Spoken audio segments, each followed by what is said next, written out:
की आज आपण कमी वेळात आणि पाऊस असताना सुद्धा बांगलादेशातील हिंदूंवर झालेल्या हल्ल्याच्या निषेधार्थ जो आज आपण इथं निषेधाच्या याच्यात आपण जमलो, कमी वेळात जमलो, त्याबद्दल सर्व राजकीय पक्ष, सर्व सामाजिक संघटना, हिंदुत्ववादी संघटना या आल्या, त्यांच्या आमच्या समितीकडून आम्ही धन्यवाद व्यक्त करतो.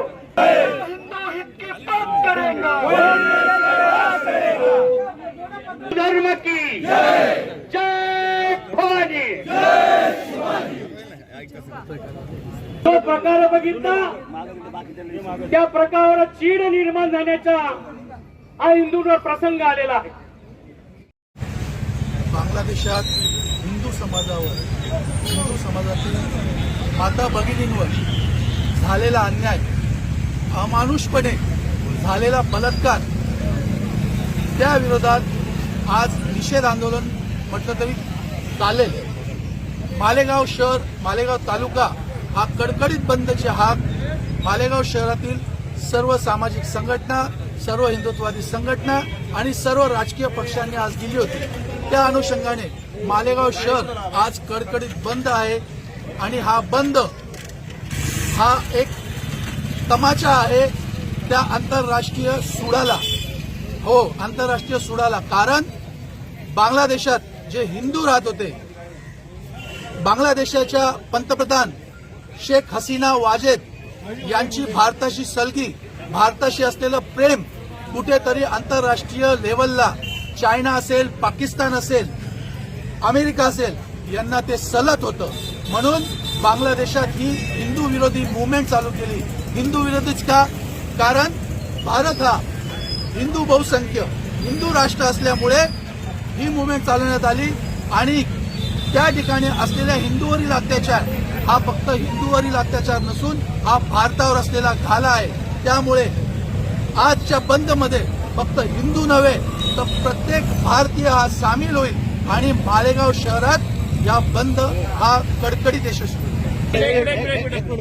आजचा जो बंद पुकारलेला आहे हा मालेगावकरांनी उत्स्फूर्तपणे पुकारलेला आहे. त्याला 100% प्रतिसाद मालेगावकरांनी इथे दिलेला आहे आणि आम्ही रामसेतू इथे एकत्र जमून तहसील कार्यालयाला याबद्दलचं निवेदन, निषेधाचं निवेदन देण्यासाठी सगळे इथे एकत्र जमलेले आहेत आणि 1:30 वाजता आपण तहसील कार्यालयाला आपण जाऊन निवेदन सादर करणार आहोत.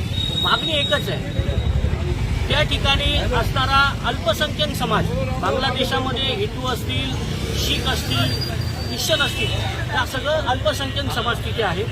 त्या समाजावरती तिथल्या सत्ता पालटाचा परिणाम होऊन मोठ्या प्रमाणावरती तिथले धार्मिक स्थळांची तोडफोड, मंदिरांची तोडफोड अशा ज्या निंदनीय घटना करत आहेत, हा एक प्रकारचा वेगळ्या पद्धतीने केलेला त्यांचा दृष्टिकोन आहे.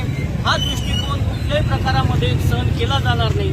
आम्ही माननीय पंतप्रधान नरेंद्रजी मोदींना सगळ्यांच्या वतीने आम्ही विनंती करतो की या बांगलादेशावरती एवढा प्रेशर टाकण्यात यावं की तिथल्या कुठल्याही अल्पसंख्याकाच्या देशाला हात लावता येणार नाही आणि आम्ही या घटनेचा प्रचंड प्रमाणात निषेध करतो.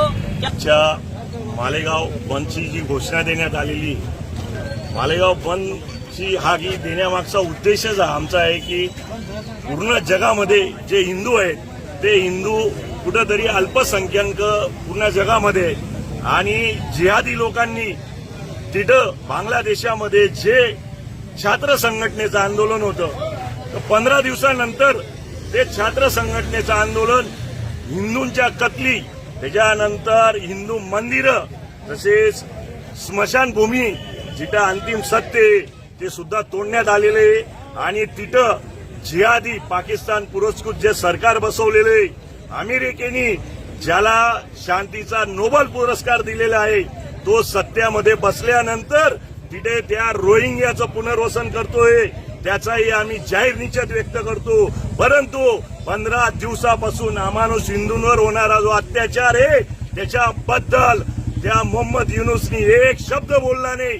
याच्यावरनं दिसतंय की हे आंतरराष्ट्रीय पाकिस्तान, चायना, अमेरिकेचं जरी षडयंत्र असेल पण जिहाद्यांचं हे षडयंत्र आहे आणि पाकिस्तान आणि अफगाणिस्तान जसा बर्बाद झालेला आहे तसा एक दिवस पाकिस्तान बर्बाद होईल, परंतु बांगलादेश हा बर्बाद होईल. परंतु आमची आज कळकळीची भारत सरकारला विनंती आहे की येणाऱ्या काळामध्ये तिथं जो नरसंहार होतोय तो अमानवी आहे, त्याच्यावर भारत सरकारने लक्ष देऊन पुऱ्या बांगलादेशाचं 1971ला जसं पूर्व पाकिस्तानात फाळणी केली तसेच तिथे एक फाळणी केली पाहिजे आणि दुर्गा राष्ट्राची तिथे निर्मिती झाली पाहिजे. या माध्यमातून आम्ही आज ही घोषणा करतोय आणि येणाऱ्या काळामध्ये आम्ही दुर्गा राष्ट्र कसं होणार आहे याची मागणी